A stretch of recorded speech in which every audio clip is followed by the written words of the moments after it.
What if I told you the reason you struggle to speak a new language isn't because you have a bad memory? Right. Or, because you aren't studying hard enough? Yeah, that's a big misconception. Right. What if the real reason is simply that the muscles in your mouth are physically too weak? It's wild to think about. It really is. So today, we are taking that massive, I don't know, 5-pound grammar textbook sitting on your desk, and we're just throwing it right out the window.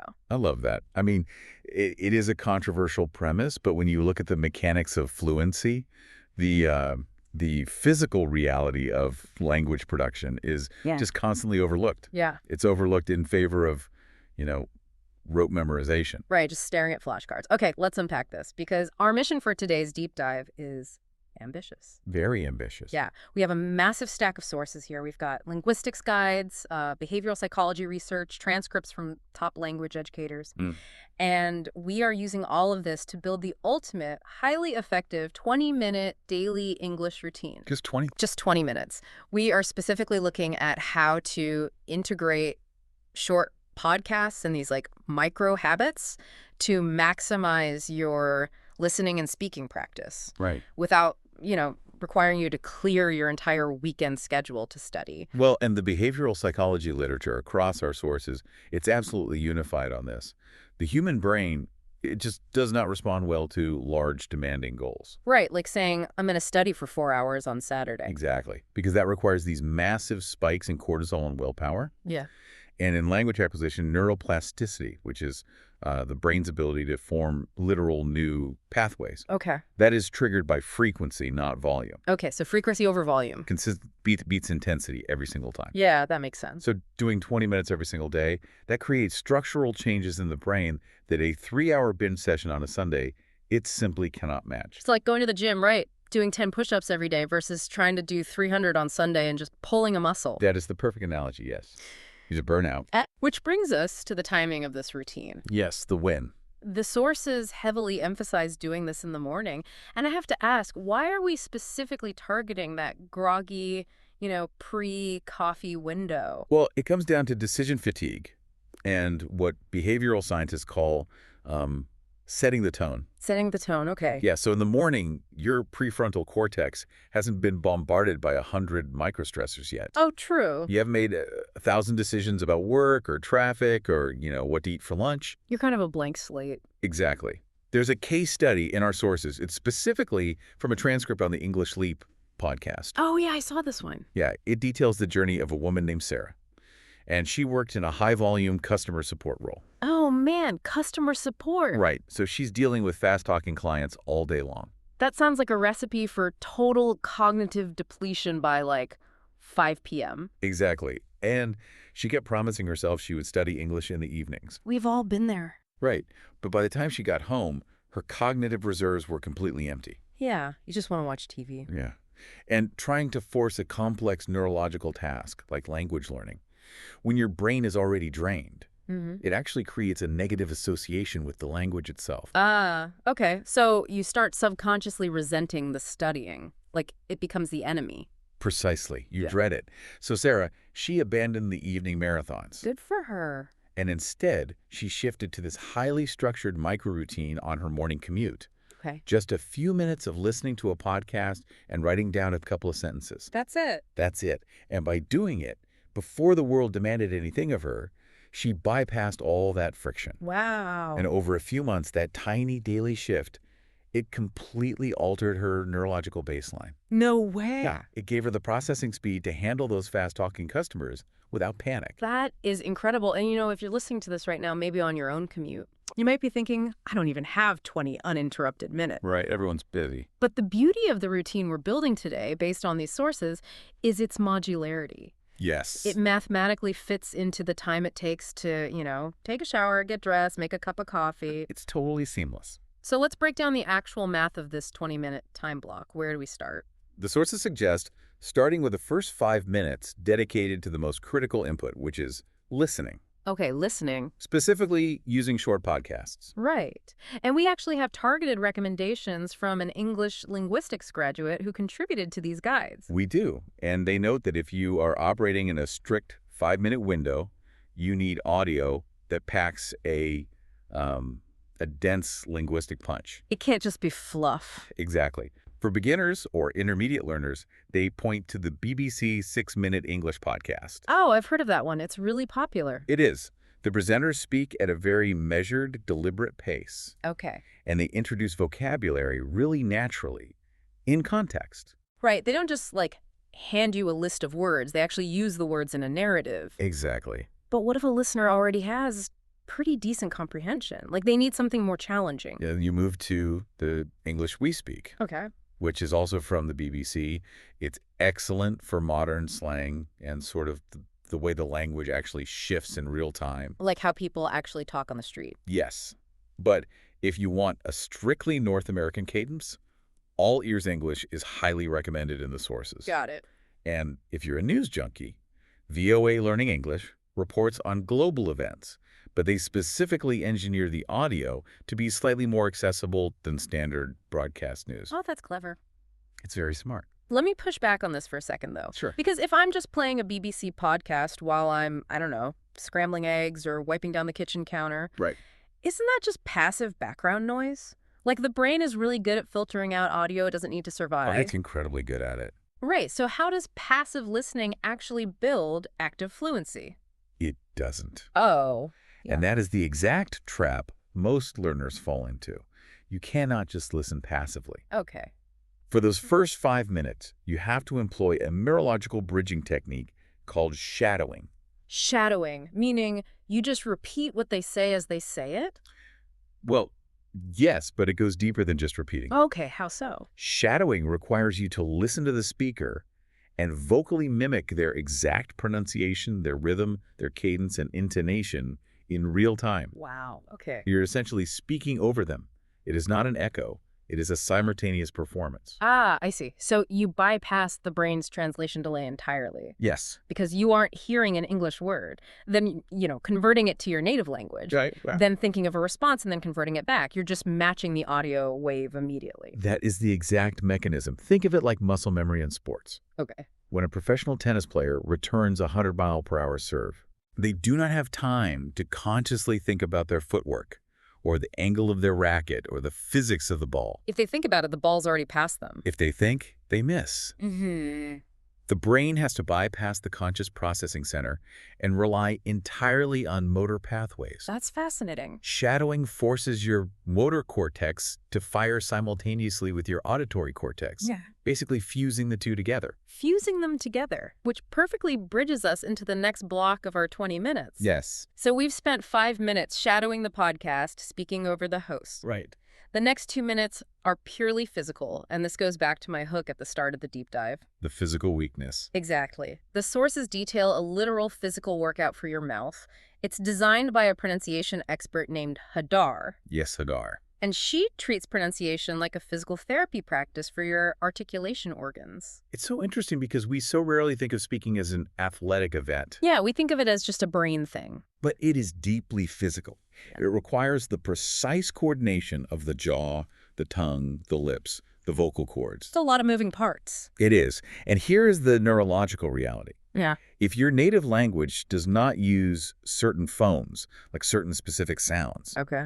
the neural pathways that control those specific micro-movements in your mouth, they undergo something called synaptic pruning during childhood. Synaptic pruning, meaning what exactly? Because you don't use those specific sounds, the brain eliminates those pathways for efficiency. Whoa. And those specific muscles literally weaken from decades of disuse. So when an adult learner says, I physically cannot make that sound, Yes. They aren't making an excuse. They are describing a state of muscular atrophy. Exactly. They literally do not have the muscle memory for it. You have to rebuild the muscle fiber and the neural link. That makes so much sense. So Hadar recommends starting this 2-minute block by massaging the jaw hinge. Right, to release sleep tension. Yeah, just kind of rubbing the jaw, then doing tongue trills to wake up the muscles and stretching the lips. Yeah, getting blood flow to the area. Right. And then she uses these highly engineered tongue twisters, not for fun, but for, isolation training. They are brutal. Yeah. The one that really caught my eye in the sources is this phrase, good blood, bad blood. Oh, that is a phenomenal isolation exercise for vowel shifting. Well, walk me through the mechanics of that, because looking at it on the page, it just looks like 4 simple words, good blood, bad blood. What is actually happening in the mouth? Let's break it down. So the word good requires a back open sound, Uh-huh. and blood uses a relaxed central cup sound. Blood. Right. And then bad uses a forward front vowel, the A sound. Bad. A. Try saying just the word good and focus entirely on where the back of your tongue sits. Okay, let me try. Good. Good. I can feel the back of my tongue sort of bunching up near my throat. Right. It's way in the back. Now immediately say bad. Bad. B-A-D. Oh, wow. Feel that. My tongue completely flattened out and pushed all the way against my bottom front teeth. Exactly. So when you rapidly alternate good blood, bad blood, good blood, bad blood. Good blood, bad blood. Yeah. You are forcing the tongue to violently snap between the absolute back of the mouth and the absolute front of the mouth. It's like doing wind sprints. You are doing plyometric push-ups with your tongue. Okay, I have to ask the practical question here, though. Let's hear it. If I am doing rapid-fire tongue twisters, aggressively massaging my jaw, and loudly shadowing a British news anchor at 6:30 in the morning while making coffee, Yeah. isn't my family going to think I've completely lost my mind? Like, how practical is this in a shared house? It is a very fair point. But remember, volume is not the goal here. Articulation is. Okay. You can shadow in a heavy whisper. Oh, really? Yes. You can do the vowel isolation exercises quietly. The key is the full range of physical motion in the mouth, not the decibel level. Right. It's about the stretch, not the shout. Exactly. And honestly, if you are really self-conscious, just do this specific 2-minute physical block in the shower. Fair enough. The acoustics are great in there anyway. Exactly. So we are 7 minutes in, 5 minutes of listening and shadowing to bypass the translation center, and 2 minutes of physical plyometrics for the tongue. The mouth is officially awake. It is awake. But now we have to transition from mimicking someone else's audio to actually generating our own organic thoughts from scratch. Which is a huge leap. That's where the cognitive load really spikes. Yeah. Because mimicry is structurally much easier than generation. Obviously. So to bridge this gap, you need cognitive scaffolding. And this is where we turn to teacher Tafani's method. Yes. Her method for thinking in English.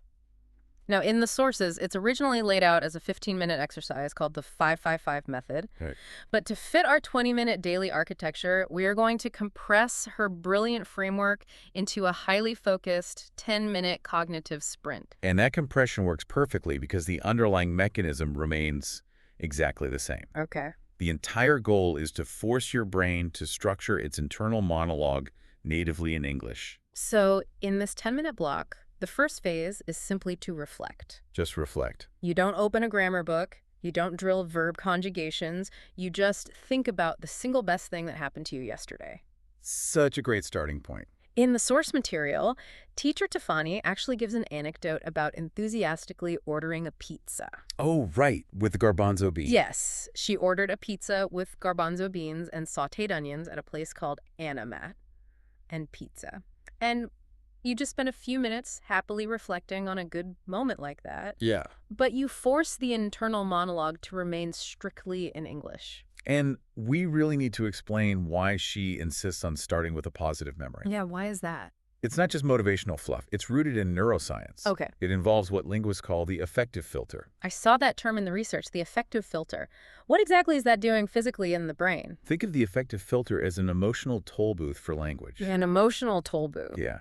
When you are anxious or bored or frustrated, your brain releases cortisol. Right, the stress hormone. Exactly. And cortisol actively blocks access to the linguistic processing centers. The toll booth comes down. You literally cannot find the words. You freeze up. You freeze. But when you recall a positive memory, you release dopamine. And dopamine lowers the toll booth. It widens those neural pathways, making word retrieval significantly faster and more fluid. That is amazing. Yeah. So by anchoring the exercise in joy, you are chemically optimizing your brain for language production. Precisely. Okay, so the toll booth is open. The dopamine is flowing. We're ready. The second phase of this 10-minute block is to organize. Organize. You grab a notebook and you write down the 5 W's about that happy memory: who, what, when, where, and why. Right. You give that positive memory a strict journalistic structure. And what's fascinating here is that this specific organizational constraint, it mimics how native speakers instinctively communicate. Right. They don't just randomly shout words. No, native speakers do not just throw isolated vocabulary words at each other. They instinctively provide contextual scaffolding. Okay. So by forcing your brain to identify the 5 W's in real time, you are building cognitive stamina. Let me actually try this live on mic. Oh, let's do it. Because it sounds easy in theory, but I want to test the actual cognitive load. Okay. Okay, compressed version. Yesterday, the best thing, I had a fantastic cup of coffee at a new cafe. Okay, give me the 5 W's. Right, the 5 W's. So me and the barista, what a pour-over Ethiopian coffee, where corner cafe on 4th Street. When yesterday at around 2 p.m., why? Because I was hitting a midday slump and I really needed a boost. Okay, stop right there. Notice what just happened there. What? Did I mess up? No, but you hesitated before where, and your eyes actually darted up. Oh, did they? Yes, that is the exact cognitive friction we were talking about. You had to actively search for the English spatial vocabulary to describe a physical location on the fly. Wow, yeah. All while maintaining the overall narrative thread. It's surprisingly difficult. It takes real effort. Keeping all those structural plates spinning in real time, it's a workout. And it gets harder. Oh, great. Because the final phase of Tiffany's method is to support. Support, right. So you have to generate 3 distinct reasons why that event was the best part of your day. Exactly. For her pizza story, the reasons were the ingredients were perfect. Yep. The taste was incredibly complex. And it was so good, it literally made her dance. Right. And that requirement to provide 3 distinct supporting pillars, that is the absolute hallmark of true fluency. Because fluency isn't just knowing the word for pizza. Exactly. Fluency is not just knowing vocabulary. Fluency is the ability to sustain a narrative, elaborate on a thesis, and defend a perspective without collapsing back into native language translation. It's like building a house. You need the foundation, the walls, and the roof. Beautifully said. This organized reflection is essentially a miniature, unscripted essay that you perform daily. Okay, so let's check the clock on our routine. Where are we at? We are 17 minutes into our morning routine. 5 minutes shadowing a podcast. 2 minutes of tongue isolation exercises. 10 minutes of cognitive generation and structuring with the 5 W's. Okay. We have exactly 3 minutes left in our 20-minute block. How do we make sure all of this effort doesn't just evaporate by lunchtime? This is crucial.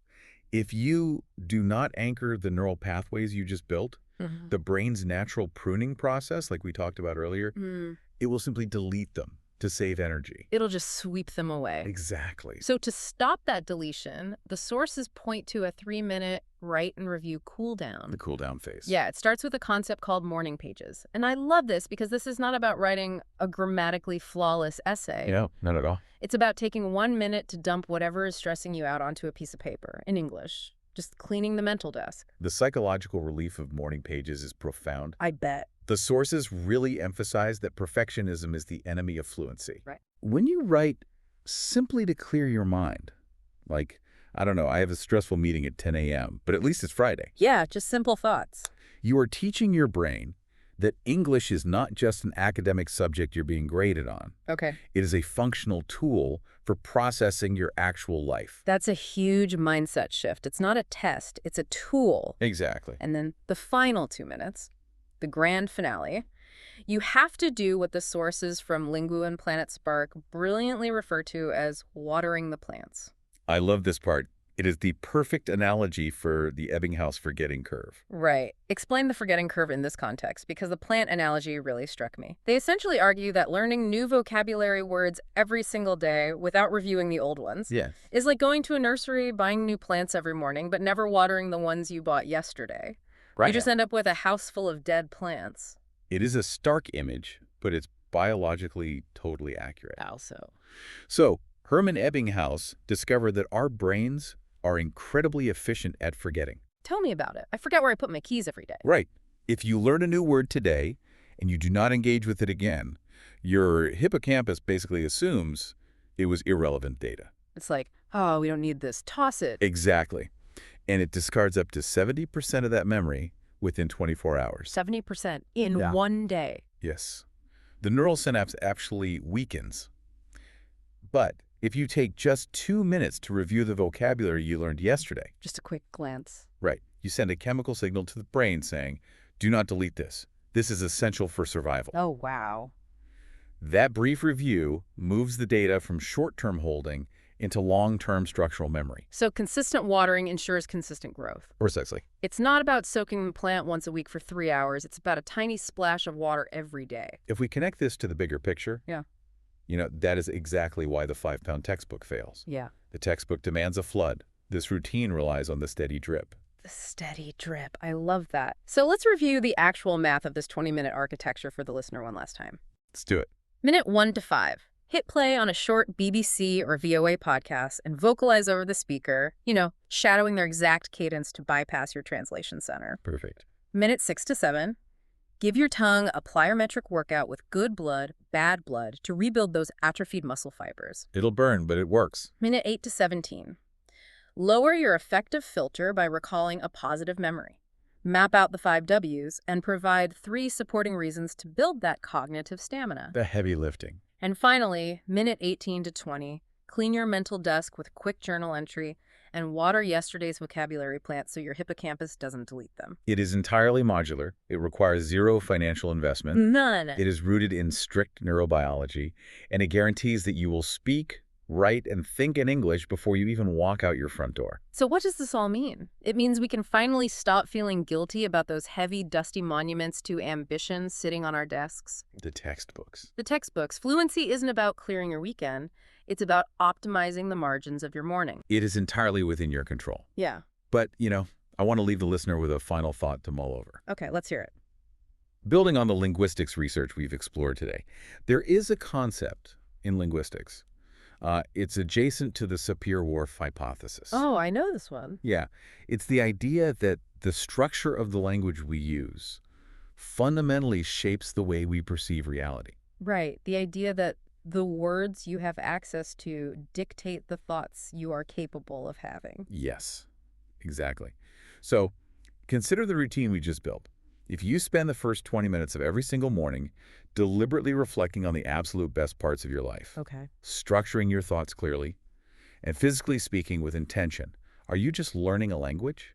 Oh, I see where you're going with this. Or, by changing the literal words, the mechanisms, and the memories you start your day with, are you actually actively designing a more confident, structured, and intentional version of your own personality? Right. Wow. That is a phenomenal reframe. You aren't just memorizing vocabulary. You are using a new language to architect a completely new baseline for your entire day. It changes everything. No wonder that textbook wasn't working. It was trying to teach us static grammar, when what we really needed was to wake up, stretch our linguistic muscles, and fundamentally change how we process the morning.